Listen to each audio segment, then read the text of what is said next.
verse 16. Philippians 3 verse 16. फिलिप्पियों 3 का 16। Let us hold true to what we have attained. Let us hold true to what we have attained. Okay, I'll give you a context. Okay, let's read from verse 12. 12वें वचन से हम पढ़े। Not that I have already obtained this. Okay, let's go a little bit back. Verse 11. That by any means possible I may attain the resurrection from the dead. Okay, so this is Paul's prayer. Paul's prayer is that in this life he will attain resurrection from the dead. That's what he's believing for. He's not believing for a big car, big house. What he's believing for is resurrection from the dead. He wants to attain resurrection from the dead. So he says that by any means possible, I may attain the resurrection from the dead. Verse 12. Not that I have already obtained this. पौलुस यहाँ ये प्रार्थना करता है कि किसी रीति से मैं मरे हुओं में से जी उठूं। पुनरुत्थान की आत्मा। ओके, कैसे भी मैं पुनरुत्थान की आत्मा को प्राप्त करूं। और वो ये भी बोल रहा है कि मैंने इसको नहीं पाया अभी। I admit, this is what I want, this is what I'm believing for, but I haven't reached there. मैं मानता हूँ कि ये मुझे चाहिए और ये मैं प्राप्त करना चाहता हूँ, परंतु मैं वहाँ नहीं पहुँचा। You have to be honest about your faith. आपको ईमानदार होना पड़ेगा अपने विश्वास को लेकर। Yeah, are you the righteousness of God? क्या आप परमेश्वर की धार्मिकता हो? Yes. हाँ? Yes. हाँ? But you have to be honest about your faith. परंतु आपको ईमानदार होना पड़ेगा अपने विश्वास को लेकर। You cannot be giving yourself a false impression that you're high on faith in this word, that you're the righteousness of God and have an unhealthy lifestyle. आप ऐसे झूठा जीवन नहीं बिता सकते कि मैं परमेश्वर की धार्मिकता हूँ और एक अस्वस्थ जीवन को बिताए। At least be honest with yourself. शुरुआत में आप अपने आप से ईमानदारी रखें। I know that God has made me the righteousness. I want to live a holy life. But this is where I am. At least I can admit that I haven't attained this. मैं जानता हूँ कि मैं परमेश्वर की धार्मिकता हूँ और मैं पवित्र जीवन बिताना चाहता हूँ, पर यहाँ पर मैं अभी मौजूद हूँ और मैं ये ईमानदारी से मानता हूँ। So he says, not that I've already obtained this or I'm already perfect, but I press on to make it my own because Christ Jesus has made me his own. पर मैं और तैयारी करता हूँ ताकि मैं और तैयारी करता हूँ ताकि मैं इसको प्राप्त करूँ। See, we know Paul died. हम जानते हैं कि प्रेरित पौलुस मर गए थे। Do you know Paul died? वो मर गए थे, ये आप जानते हो? Paul died. That means he hasn't attained the resurrection from the dead. इसका मतलब ये है कि उन्होंने पुनरुत्थान की आत्मा को प्राप्त नहीं किया। But still he pressed on. परंतु उन्होंने फिर भी जोर लगाया। He pressed on. उन्होंने जोर लगाया। He pressed on. उन्होंने जोर लगाया। Why? Because this is the promise that he has received. क्योंकि यही वो वायदा था जो उन्होंने प्राप्त किया। So he pressed on. इसलिए उन्होंने जोर लगाया। So what does he do? He pressed on. He pressed on to make it my own. Then verse 13. Brothers, I do not consider that I have made it my own, but one thing I do, forgetting what lies behind and straining forward to what lies ahead. Verse 14. I press on toward the goal for the prize of the upward call of God in Christ Jesus. 15. Let those of us who are mature think this way, and if anything you think otherwise, God will reveal that also to you. Verse 16. Only let us hold true to what we have attained. Just read verse 16. इसीलिए जहाँ तक हम पहुँचे हैं उसी के अनुसार चले। Be honest with yourself. अपने आप से ईमानदार रहे। Yes, God's promise tells you this is what He wants to give you, but if you haven't received it in faith, at least be honest. परमेश्वर का वायदा हमें बताता है कि यहाँ तक हमें पहुँचना है, परंतु आप जहाँ है उसके बारे में ईमानदार रहे। Have an accurate understanding of your faith. एक एक्यूरेट समझ रखे अपने विश्वास के बारे में। Have an accurate understanding of your faith. एक सही समझ रखे अपने विश्वास के बारे Don't में। have a bloated understanding of your faith. एक ब्लोटेड अंडरस्टैंडिंग ना हो आपके फेथ विश्वास की। See, I'll give you an example. A person who hasn't believed God for a cycle should not believe God for a BMW. एक व्यक्ति जिसने परमेश्वर से साइकिल की उम्मीद नहीं रखी है, वो BMW की उम्मीद ना रखे। If you haven't exercised your faith for a small place for your church, you should not exercise your faith for a big place for your church. अगर आपने परमेश्वर से एक छोटी जगह अपनी संगति के लिए नहीं विश्वास किया तो एक बड़ी जगह की उम्मीद ना रखे। Faith is like a seed which grows. विश्वास एक बीज है जो बढ़ता है, So you should grow your faith. इसलिए आपका विश्वास बढ़े। So it's okay if you have an honest understanding of where your faith is. It is completely okay, and it is okay that there's so much more that you can receive, but it is an opportunity for you to grow your faith. इसलिए ये अच्छा है कि आपको पता हो कि आप कहाँ हैं और आपको जाना कहाँ है, परंतु जहाँ हो उसके बारे में एक अच्छी समझ आप में हो। See, you can't copy my faith. आप मेरे विश्वास की नकल नहीं कर सकते। Because I got a place which is 5,000 square feet, you can't just copy that. Oh, I'll also get a place because Pastor Sam got it. You can't do that. The burden will kill you.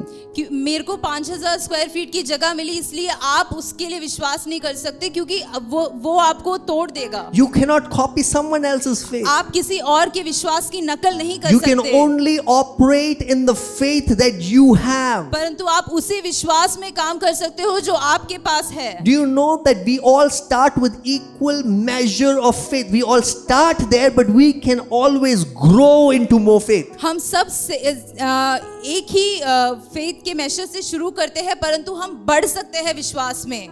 Be honest with yourself. अपने आप से ईमानदार रहे। Yeah, this is the promise, but where are you? ये मेरा वायदा है, परंतु मैं कहाँ हूँ? Do you really believe it? क्या आप सही में इस पे विश्वास करते Do you हो? really believe it? क्या आप सही में इस पे विश्वास करते हो? Do you know something? Abraham got the promise when he was 75 years old. क्या आप जानते हो अब्राहम जब 75 का था तब उसने इस वायदे को प्राप्त किया। So when God gave him the promise, do you think that God was not ready? क्या आपको लगता है कि परमेश्वर तैयार नहीं था जब उसने उसे वो वायदा दिया? If God gave the promise to Abraham at the age of 75, don't you think God was ready to give him a child? क्या उस आयु में जब परमेश्वर ने उसे वायदा दिया, क्या परमेश्वर काबिल नहीं था कि वो उसे पूरा करे? God did not delay the promise. परमेश्वर ने देरी नहीं करी अपने वायदे को पूरे करने Abraham में, delayed the promise. परंतु अब्राहम ने अपने वायदे को देर Do you know, से the पाया। moment you received the promise, that means God has already released it for you. Now it is for you to receive it. जिस समय परमेश्वर ने आपको वो वायदा दिया है, उसी समय परमेश्वर चाहता है कि आप वो वायदे को प्राप्त करें। Listen to this. Abraham did not wait 25 years for God to fulfill the promise. Abraham was waiting so that he can take the promise. The problem is not with God. The problem is with us. We don't receive the promise when he has released it. परेशानी परमेश्वर में नहीं है, परंतु हम में है कि हम वो वायदे को प्राप्त नहीं करते। We use these examples and we think, Abraham took 25 years, David took so many years, Joseph took so many years. Yes, there is a process to it. Yes, I don't disagree with that. There's a process to the promise, but the delay in the promise does not come from him, it comes from us.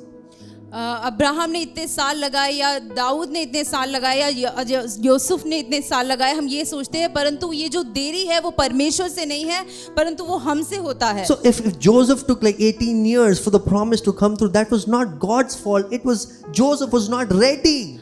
अगर यूसुफ को 18 साल लगे कि वो अपने वायदे को प्राप्त करे, ये इसलिए नहीं कि परमेश्वर तैयार नहीं था, परंतु यूसुफ तैयार नहीं था। So if you're holding on to a promise and you're just blanketly saying, oh, I'm just waiting for the promise to come through, you're not waiting. अगर हम एक वायदे को प्राप्त करते हैं और बस इंतजार कर रहे हैं कि वो वायदा पूरा हो जाए, तो वो इंतजार नहीं है। That's not faith. वो विश्वास नहीं है। Because when you wait in faith and patience, you have already received the promise by faith and you're already walking in it. जब आप विश्वास में इंतजार कर रहे होते तो आपने पहले ही वो वायदे को प्राप्त कर लिया है और उस वायदे के अंदर आप चल रहे हो। And even if you don't see it in the physical, it's already there in your heart. You will start living it. और स्वाभाविक रीति से अगर आप वो नहीं भी देख पा रहे हो, परंतु आपके हृदय में वो है और आप उसी में जी रहे हो।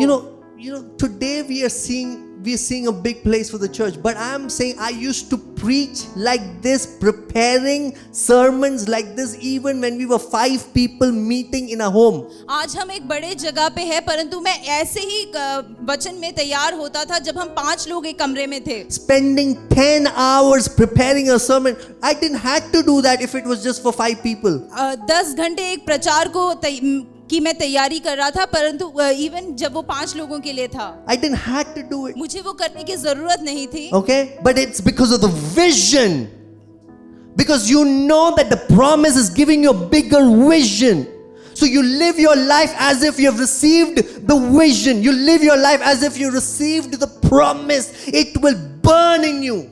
क्योंकि जो वायदा है वो हमारे अंदर एक दर्शन देता है और हम उस दर्शन में जीवन बिताते हैं. If I was just seeing you guys, I'm telling you, I don't have to prepare another sermon.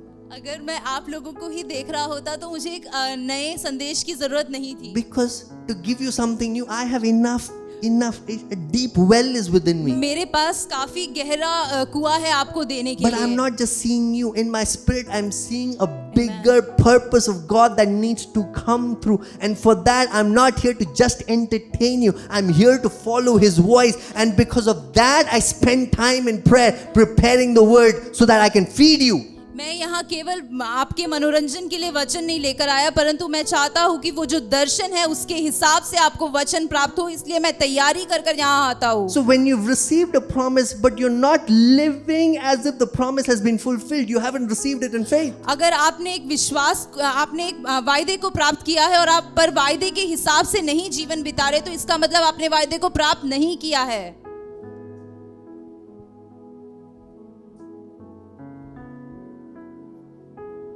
You're believing God for prosperity. And for every 10 rupees, you're like complaining, you're whining. You haven't received the promise.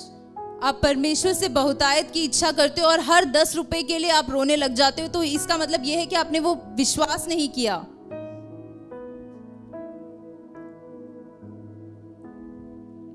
You're believing God for prosperity, and for every 20 rupees that you do in the office, you're asking for refund. You haven't received prosperity. I'm telling you haven't received prosperity. अगर आप समृद्धि की इच्छा रखते हो और कामना करते हो और हर 20 रुपए का अगर आप रिफंड दे रहे हो, तो इसका मतलब आप समृद्धि नहीं मानते हो. You haven't believed for it. That's what I'm saying. You haven't believed it. And which is okay. It's okay. Say, I am learning to believe. कहिए, मैं विश्वास करने के लिए सीख रहा हूँ. I'm learning to believe. मैं सीख रहा हूँ विश्वास करने So the के लिए. first thing is at least be honest with yourself of where your faith is. तो पहली बात ये है कि आप ईमानदार रहे कि कहाँ पे आप विश्वास में हो. See, you know, none of us believe in the Bible. मैं None कहना of us. चाहता हूँ कि हम में से कोई भी इस वचन पर विश्वास नहीं Because करता. if anybody believed in the Bible 100%, we will be like Jesus. अगर हम में से कोई भी इस वचन पर 100% विश्वास कर रहे होते तो हम यीशु मसीह के समान होते. Are you like Jesus? क्या आप यीशु मसीह के समान हैं? That means none of us believe the Bible. इसका मतलब हम में से कोई भी विश्वास नहीं But we करता. are coming to church to believe in the Bible. परंतु हम कलीसिया आते हैं ताकि हम इस वचन पर विश्वास करें. So be honest with yourself. इसलिए हमें अपने ईमानदार रहना होगा. Be honest with where your faith is. ईमानदार रहे कि हमारा विश्वास कहाँ है. Yes, God has given you the promise, but the question is, do you even know where your faith is? जरूर परमेश्वर ने आपको ये वायदा दिया है, परंतु आप जानते हो कि आपका विश्वास अभी कहाँ है? Do you know where your faith is? क्या आप जानते हो आपका विश्वास कहाँ है? Is your mind and your emotions so filled in His promise that you know for sure, you're 100% convinced that God will do His promise? जब आपका विचार और आपकी सोच और कामनाएं सब कुछ 100% ये मान ले कि परमेश्वर उसके वायदों को पूरा करेगा. You know, faith is 100% conviction. विश्वास 100% कन्विक्शन है. Faith is 100% conviction. So when the promise comes and you are not 100% convinced, you're just 1% convinced, it's good. It's not a bad thing. But there's more.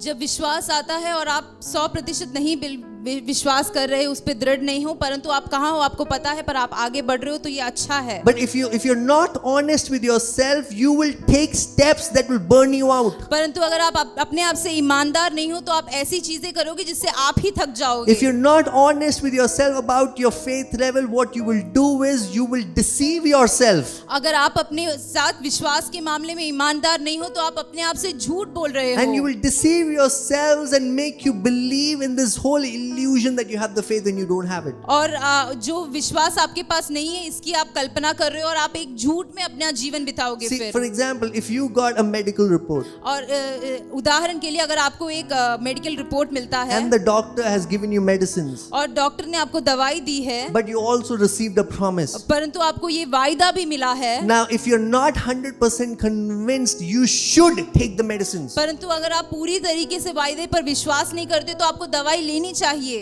Are you getting this? आप समझ रहे हो? If you're not 100% convinced, you should take the medicine, because if you don't take the medicine, you will die. अगर आप वायदे के ऊपर पूरा दृढ़ नहीं हो और आप दवाई नहीं लेते हो तो आप मर जाओगे। So I'm not saying it should be either or that. I'm saying stay on faith, but also do what you're supposed to do. मैं ये नहीं कह रहा कि ये या वो, परंतु मैं कह रहा हूँ कि विश्वास में रहे और जो करना है वो करे। Believe that God will completely heal you without the medicines, but till you are not 100% convinced, take the medicines. विश्वास करे कि परमेश्वर आपको पूरे तरीके से चंगाई देगा, परंतु जब तक आपका विश्वास पूरा नहीं होता तो तब तक दवाई ले। Are you hearing me? क्या आप सुन पा रहे हैं?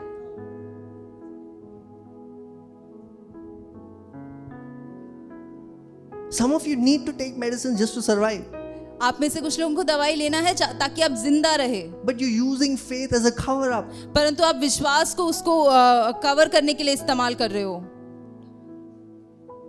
So who is suffering? Who is struggling? You. तो कौन किसका नुकसान हो रहा है? आपका। It's not God's fault. ये परमेश्वर की गलती नहीं है, It's not God's fault. परमेश्वर की गलती नहीं You're है। not receiving what He has given. आप वो प्राप्त नहीं कर रहे हो जो परमेश्वर ने आपको दिया है। Does this make sense to you? ये आपको समझ आ रहा है? This is helping you. ये आपकी मदद कर रहा है। Okay. So when you receive a promise, जब आपको एक वायदा मिलता the है, promise has everything in it for it to deliver. उस वायदे के अंदर सब कुछ है जिससे कि वो वायदा पूरा हो। But you need to ask yourself, where am I?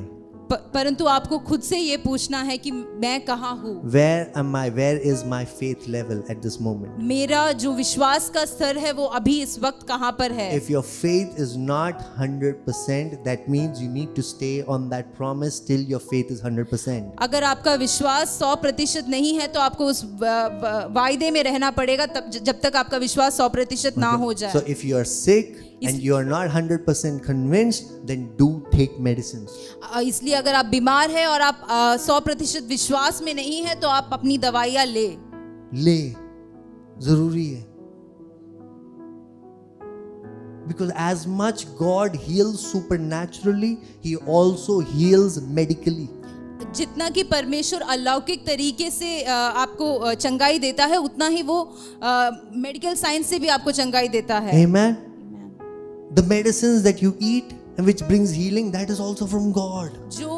जो दवाइयाँ आप खाते हैं जो आपको चंगा करता है वो भी परमेश्वर से है। So if your faith hasn't reached the level where you're 100% convinced, then do the things in the natural. Yes, do the things in the natural. अगर आपकी विश्वास 100% नहीं है तो जो लौकिक रीति से आपको करना है आप वो करें।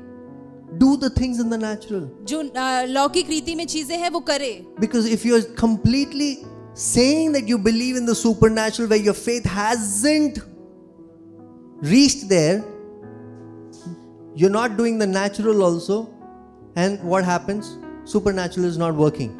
आपका विश्वास अगर पूरे 100% नहीं है और आप ना ही जो लौकिक तरीके से आपको जो करना है वो कर रहे हो तो आप बीच में फंस जाओगे। Are you getting this? If you haven't, see, okay, another thing. If the Lord tells you, gives you a promise for financial breakthrough. अगर परमेश्वर ने आपको समृद्धि की एक वायदा दिया है, okay, and you have like bloated understanding of your faith. और आपका एक फुला हुआ समझ है इस विश्वास and के मामले में, you take a credit card and go and book a bike. और आप एक क्रेडिट कार्ड लेते हो और एक बाइक खरीद लेते हो। That's not faith. वो विश्वास नहीं है, It's called stupidity. वो बेवकूफी है।